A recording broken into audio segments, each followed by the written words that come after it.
ওই বুড়িমা দুটি হাত তুলেছে, আল্লাহর দরবারে দোয়া করা শুরু করেছে, মাবুদ দুনিয়ার জমিনে তো আমার কেউ নাই, স্বামী হারাইলাম, আমার সন্তান ছিল, সন্তান আমার বুকটাকে খালি করে দুনিয়ার জমিন থেকে চলে গেছে। আল্লাহ তোমার দরবারে আমার কোনো অভিযোগ নাই, তবে আল্লাহ তোমাকে আমি একটা জিনিস বলতে চাই, আজ 2টা যুগ হয়ে গেল, আমার সন্তান আমার বুকটা খালি করে বাড়ি থেকে বিদায় হয়ে গেল। আল্লাহ আমি গরিব মানুষ, আমি পরের বাড়ির পরের জায়গার মধ্যে আমি থাকি, আল্লাহ এতে আমার কোনো আফসোস নাই। আল্লাহ তোমার কাছে আমি দোয়া করি, আল্লাহ আমি গরিব মানুষ, আমি এতিম মানুষ, আমি যদি এখন দুনিয়ার জমিন থেকে বিদায় হয়ে যাই, আমাকে মাটি দেওয়ার মতো কোনো আমার আপনজন নাই, দুনিয়াতে আমার কোনো আপনজন নাই। আল্লাহ আমি আমার সন্তানের কামাই খাওয়ার জন্য তোমার কাছে দোয়া করি না রে আল্লাহ, আমি তোমার কাছে দোয়া করি, আল্লাহ আমার সন্তানকে এখন হলেও আমার বুকের মধ্যে ফিরিয়ে দাও। প্রয়োজনে আমি মানুষের দ্বারে দ্বারে ভিক্ষা কইরা কইরা আমার সন্তানকে খাওয়াইব। আমার সন্তান যদি আমার কাছে থেকে যায়, আমি যদি দুনিয়ার জমিন থেকে বিদায় হয়ে চলে যাই, আমাকে তো আমার সন্তান কোলে করে আমাকে কবরের মধ্যে শোয়াইতে পারবে, আমাকে তো কবরের মধ্যে শোয়াইয়া নিজের দুটি হাত দিয়া মাটি আমার কবরের মধ্যে দিতে পারবে। আল্লাহ তোমার কাছে আমি বলি, আল্লাহ আমার সন্তানকে আমার বুকের মধ্যে ফিরিয়ে দাও।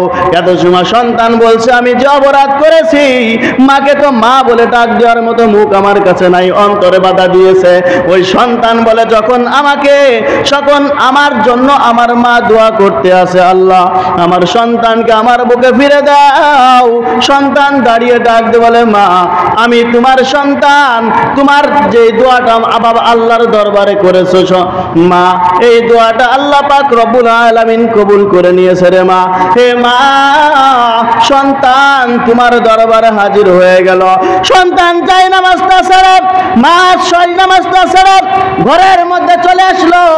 ঘর থেকে বের হয়ে চোখে তো কিছু দেখে না, হাতটা বাড়াইয়া দিয়া সন্তানকে বুকের মধ্যে নিয়া দুমুখে 2টা চুমু খায় আর বলে, সন্তান তুই আমাকে ভুলে গিয়েছিস, তোর বাবাকে ভুলে গিয়েছিস, এর কারণে আমি আফসোস করি না রে সন্তান। তুই যে আমার বাড়ি ফিরে আসলি, আমি মৃত্যুবরণ করলে তো তুই আমাকে শোয়াইতে পারবে, আমার জানাজাটা তুই শরীক হইতে পারবে, আমি মৃত্যুবরণ করার পর আমার কবরের মধ্যে তো তুই একটু মাটি দিতে পারবি রে সন্তান। প্রয়োজনে তোকে আমি ভিক্ষা করে খাওয়াইব, আমি কিন্তু তোর কামাই খাওয়ার জন্য তোর জন্য দোয়া করি না। এজন্য আল্লাহ পাক রব্বুল আলামিনের ফয়সালা হলো, ওয়া কাদা রাব্বুকা আল্লা তা'বুদু ইল্লা ইয়াহু ওয়া বিল ওয়ালিদাইনি ইহসানা।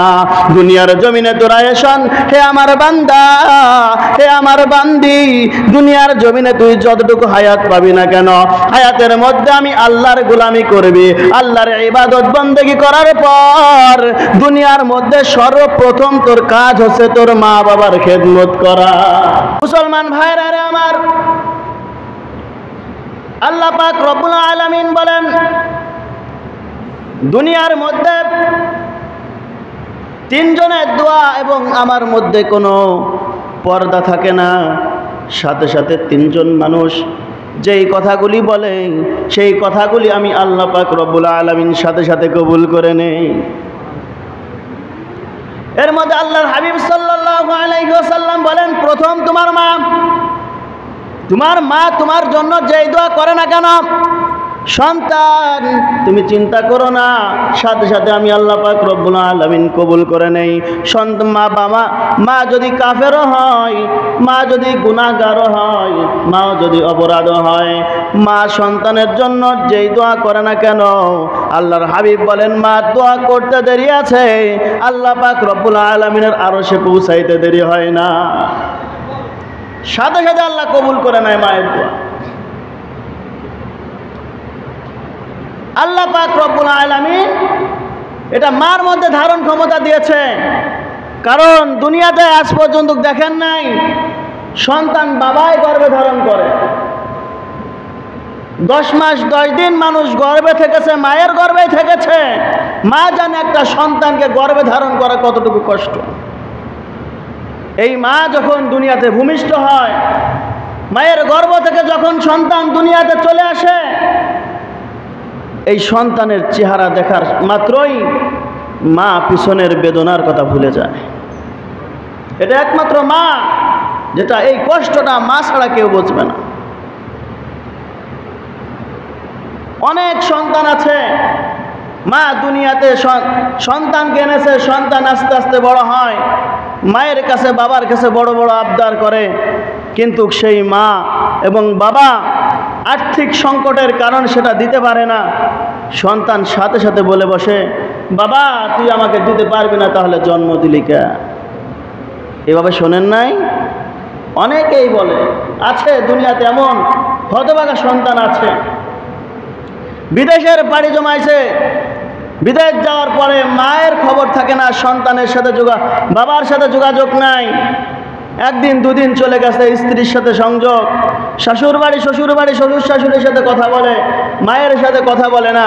এমন হতভাগা সন্তান নাই? অনেক আছে। সে মা কিন্তু মায়ের সাথে কথা না বলার পরেও মা কখনো সেই সন্তানের জন্য বদদোয়া করে না।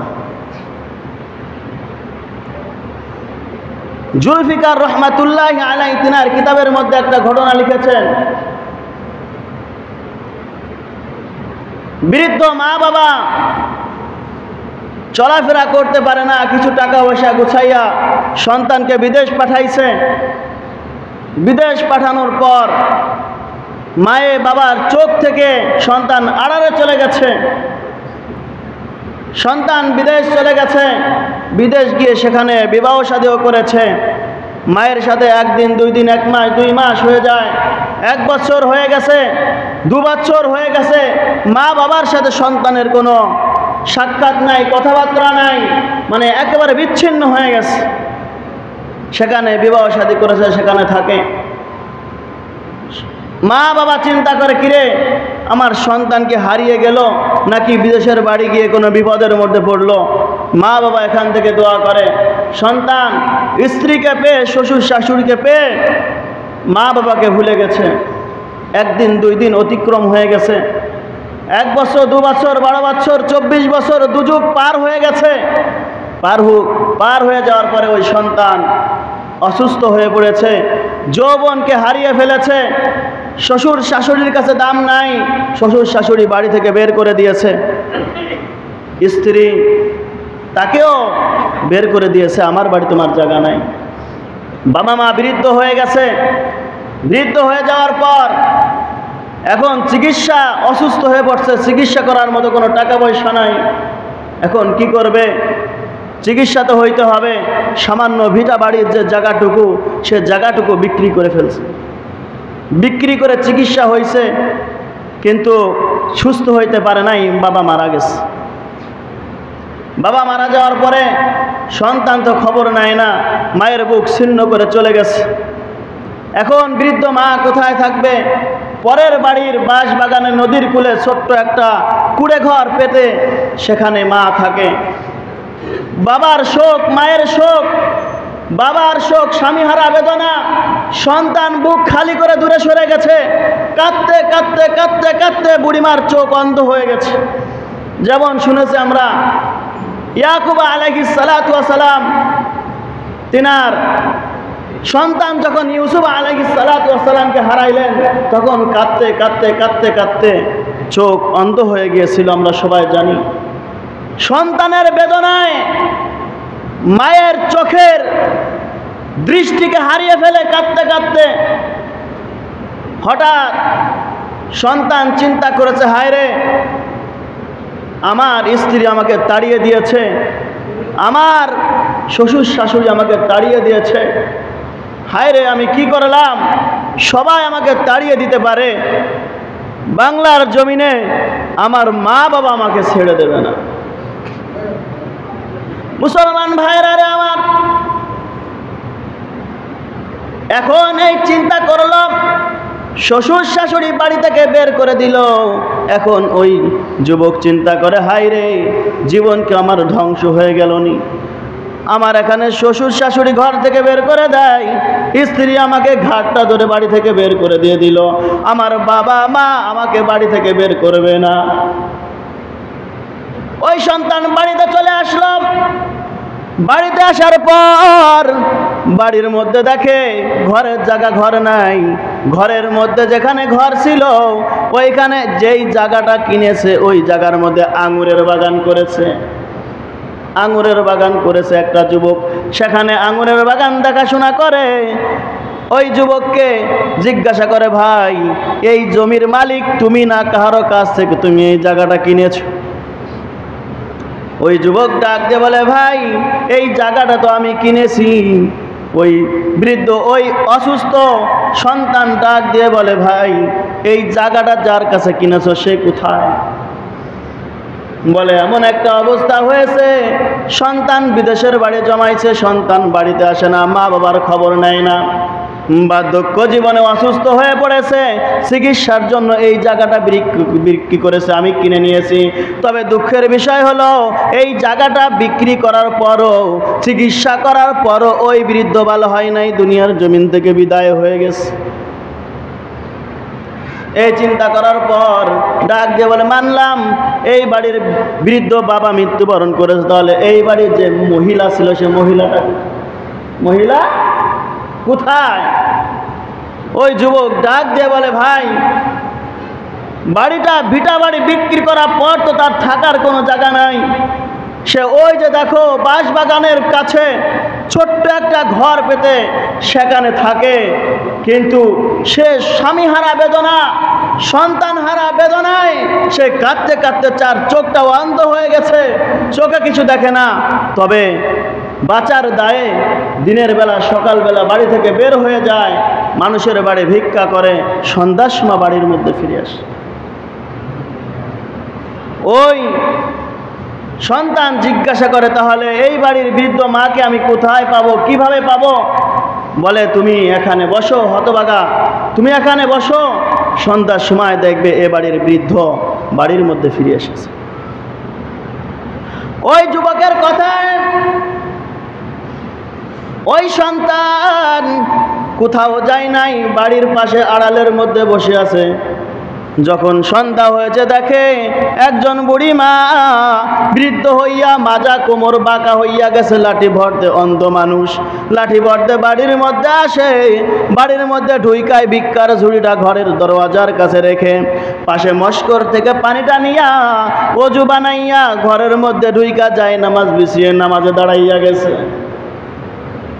মাগরিবের নামাজ আদায় করার পর ওই বুড়িমা যায় নামাজ থেকে ওঠে নাই। যায় নামাজ থেকে না উঠে যখন মসজিদে আবার ইশার নামাজের আজান শুরু হয়ে গেছে, আজান শুরু হয়ে যাওয়ার সাথে সাথে ওই বুড়িমা ওই অজু দিয়েই ইশার নামাজ আদায় করেছে।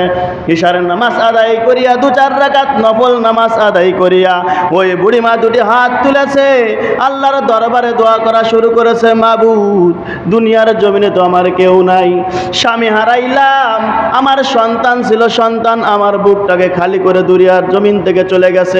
আল্লাহ তোমার দরবারে আমার কোনো অভিযোগ নাই, তবে আল্লাহ তোমাকে আমি একটা জিনিস বলতে চাই, আজ 2টা যুগ হয়ে গেল, আমার সন্তান আমার বুকটা খালি করে বাড়ি থেকে বিদায় হয়ে গেল। আল্লাহ আমি গরিব মানুষ, আমি পরের বাড়ির পরের জায়গার মধ্যে আমি থাকি, আল্লাহ এতে আমার কোনো আফসোস নাই। আল্লাহ তোমার কাছে আমি দোয়া করি, আল্লাহ আমি গরিব মানুষ, আমি এতিম মানুষ, আমি যদি এখন দুনিয়ার জমিন থেকে বিদায় হয়ে যাই, আমাকে মাটি দেওয়ার মতো কোনো আমার আপনজন নাই, দুনিয়াতে আমার কোনো আপনজন নাই। আল্লাহ আমি আমার সন্তানের কামাই খাওয়ার জন্য তোমার কাছে দোয়া করি না রে আল্লাহ, আমি তোমার কাছে দোয়া করি, আল্লাহ আমার সন্তানকে এখন হলেও আমার বুকের মধ্যে ফিরিয়ে দাও।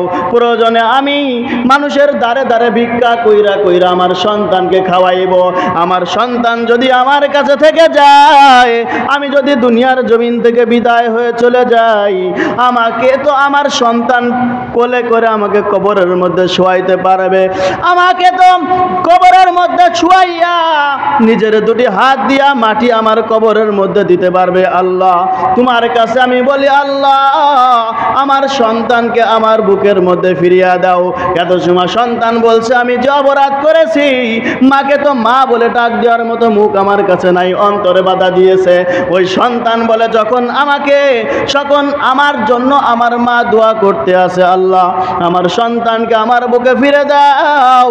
সন্তান দাঁড়িয়ে ডাক দিয়ে বলে, মা আমি তোমার সন্তান, তোমার যে দোয়াটা বাবা আল্লাহর দরবারে করেছো মা, এই দোয়াটা আল্লাহ পাক রব্বুল আলামিন কবুল করে নিয়েছে রে মা। হে মা, সন্তান তোমার দরবারে হাজির হয়ে গেল। সন্তান যাই নামাজটা ছেড়ে, মা সই নামাজটা ছেড়ে ঘরের মধ্যে চলে আসলো। ঘর থেকে বের হয়ে চোখে তো কিছু দেখে না, হাতটা বাড়াইয়া দিয়া সন্তানকে বুকের মধ্যে নিয়া দুমুখে দুটা চুমু খায় আর বলে, সন্তান তুই আমাকে ভুলে গিয়েছিস, তোর বাবাকে ভুলে গিয়েছিস, এর কারণে আমি আফসোস করি না রে সন্তান।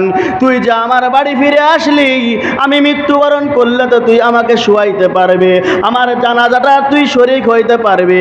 আমি মৃত্যুবরণ করার পর আমার কবরের মধ্যে তো তুই একটু মাটি দিতে পারবি রে সন্তান। প্রয়োজনে তোকে আমি ভিক্ষা করে খাওয়াইব, আমি কিন্তু তোর কামাই খাওয়ার জন্য তোর জন্য দোয়া করি না। এজন্য আল্লাহ পাক রব্বুল আলামিনের ফয়সালা হলো, ওয়া কাদা রাব্বুকা আল্লা তা'বুদু ইল্লা ইয়াহু ওয়া বিল ওয়ালিদাইনি ইহসানা। দুনিয়ার জমিনে তোরা এসন, হে আমার বান্দা, হে আমার বান্দি, দুনিয়ার জমিনে তুই যতটুকু হায়াত পাবি না কেন, হায়াতের মধ্যে আমি আল্লাহর গোলামি করবি, আল্লাহর ইবাদত বন্দেগি করার পর দুনিয়ার মধ্যে সর্বপ্রথম তোর কাজ হচ্ছে তোর মা বাবার খেদমত করা। আল্লাহর হাবিব সাল্লাল্লাহু আলাইহি ওয়াসাল্লাম বলেন, হে আমার উম্মত, তুই কার সাথে বেয়াদবি করিস, তুই কাকে গালিগালাজ করিস, তুই কাকে বাড়ি থেকে বের করে দিস, তুই কাকে বৃদ্ধাশ্রমে রেখে আসিস, তুই কি জানিস না আল জান্নাতু তাহতা আকদামিহিল উম্মাহাত। রে সন্তান, তুই যত বড়ই অপরাধ তোর মায়ের সাথে করিস না কেন, তোর মা যদি 1012 রাগান্বিত হয়, এরপরে তুই মাকে ছেড়ে দিস না, কারণ আল্লাহ পাক রব্বুল আলামিন তোর জান্নাতটা তোর মায়ের পায়ের নিচেই রেখে দিয়েছে। সন্তানের জান্নাত কোথায়? মায়ের পায়ের নিচে সন্তানের জান্নাত। আজ আমরা মায়ের খেদমত করতে পারি না, মাকে বাড়ি থেকে বের করে দেই, মা গালিগালাজ করার সাথে সাথে মায়ের উপর লাঠি ধরি, মাকে মারধর করি। সেই মা যদি একবার করুণা সুরে আল্লাহর দরবারে বলে ফেলে, আল্লাহ এমন সন্তান আমি চাই না, জীবন ধ্বংস। সন্তানকে নতুন কাপড় না পরাইয়া বাবা কিন্তু নতুন কাপড় পরে না, সন্তানকে নতুন জুতা না দিয়া বাবা নতুন জুতা পরে না। সন্তান বিদেশের বাড়ি থাকে, একটা সন্তান বিদেশের বাড়ি থাকে, দুটা সন্তান বাড়িতে থাকে, দুটা সন্তান মাকে নতুন কাপড় কিনে দেয়। বাবা নতুন কাপড় পরে বাজারে ঈদের মাঠে যায়, মা সেমাই রান্ধে আর চিন্তা করে, কিরে সব সন্তানের পাতেই তো সেমাই দিলাম, আমার একটা মা তো এখন, আমার একটা সন্তান তো আমার সামনে নাই, সন্তান তো প্রবাসে রয়েছে। সন্তানকে ফোন দেয়, সন্তান বলে, মা ভালো আছি, কিন্তু কিছু সময় পর পর শোনা যায় ইটের আওয়াজ হচ্ছে, ইট ভাঙ্গা আওয়াজ হয়। সন্তান বুকের মধ্যে কষ্ট ধারণ করে এরপরে বলে, মা আজ ঈদের দিন, ঈদের নামাজ শুধু পড়তে পেরেছি, এরপরে মালিক আমাকে ছুটি দেয় নাই। ওই সন্তান বলে, মা তোমার জন্য নতুন কাপড় কিনা টাকা দিয়েছি, কাপড় কি পরেছ? ওই মা কিন্তু ওই কাপড় পরে না। এর নাম হচ্ছে মা। আর যাদের মা বাবা দুনিয়ার জমিন থেকে চিরবিদায় হয়ে গেছে, মায়ের কবরের কাছে গিয়ে তাদের জন্য দোয়া করা, 5 ওয়াক্ত নামাজের পর দুটি হাত তুলে আল্লাহ পাক রব্বুল আলামিন শিখিয়ে দিয়েছে, রব্বির হামহুমা কামা রব্বায়ানি সগীরা। আল্লাহ পাক রব্বুল আলামিন বলেন, যখন কোনো সন্তান মা বাবার রূহের মাগফিরাতের জন্য আমি আল্লাহর দরবারে দোয়া করে, আমি আল্লাহ পাক রব্বুল আলামিন বলে দিলাম, ওই সন্তান যখন দুটি চোখের পানি ছেড়ে দিয়ে যখন মায়ের জন্য রব্বির হামহুমা কামা রব্বায়ানি সগীরা বললে দোয়া করে, ওই চোখের পানি নাকের দুগায় আসার আগেই আমি আল্লাহ পাক রব্বুল আলামিন তার মা বাবার কবর আযাবকে কিয়ামত পর্যন্ত মাফ করে দেয়। এটা কে দেয়? আল্লাহ দেয়। এজন্য আল্লাহ পাক রব্বুল আলামিন বলেন, উদউনি আস্তাজিব লাকুম। দুনিয়ার জমিনে মা তোকে ভালোবাসলো, কিন্তু দুনিয়ার মধ্যে সর্বশ্রেষ্ঠ সবথেকে বেশি ভালোবাসি আমি। দুনিয়ার জমিনে তুই গুনাহ করবি, দুনিয়াতে অপরাধ করবি, দুনিয়াতে জুলুম করবি, সব কিছু করার পর যখন আমি আল্লাহর কথা মনে পড়ে যায়, যখন জাহান্নামের কথা মনে পড়ে যায়, যখন তোর জিন্দেগির গুনার কথা মনে পড়ে যায়, আমি আল্লাহ পাক রব্বুল আলামিন তোর জন্য বসে থাকি। উদউনি আস্তাজিব লাকুম। বান্দারে, যখন তুই আমাকে ডাক দেয়া শুরু করিস, গুনাহ সম্পর্কে বলতে শুরু করিস, আমি আল্লাহ পাক রব্বুল আলামিন তোর প্রতিটা ডাকে 1 থেকে 70 বার ডাকে সাড়া দিয়ে থাকি। প্রতিটা ডাকে আল্লাহ পাক রব্বুল আলামিন সাড়া দিতে থাকে। বান্দা, তুই কিসের জন্য চিন্তা করিস? তুই গুনাহ করে ফেলেছিস, তুই তো শয়তানের ধোঁকায় পড়েছিস। যে শয়তান তোরও শত্রু, আমারও শত্রু। শয়তান আল্লাহর শত্রু না? আল্লাহর শত্রু, মানুষেরও শত্রু শয়তান। এই শয়তানকে আল্লাহ পাক রব্বুল আলামিন খুশি করতে চায় না। আল্লাহ পাক রব্বুল আলামিন বলেন, হে বান্দারা, যখন তোরা জিন্দেগির গুনাহ সম্পর্কে আমি আল্লাহর কাছে মাপ চাবি, আমি আল্লাহ যদি তোকে মাপ না করি শয়তান খুশি হয়ে যায়। আর আমি চাই না আমার শয়তান আমার শত্রু, সে খুশি হয়ে যাক, এটা আমি চাই না। সাথে সাথে আমি আল্লাহ পাক রব্বুল আলামিন তোর জন্য রহমতের দরওয়াজা খুলে দিয়ে আমি আল্লাহ পাক রব্বুল আলামিন তোর জিন্দেগির গুনাহটাকে মাফ করে দে।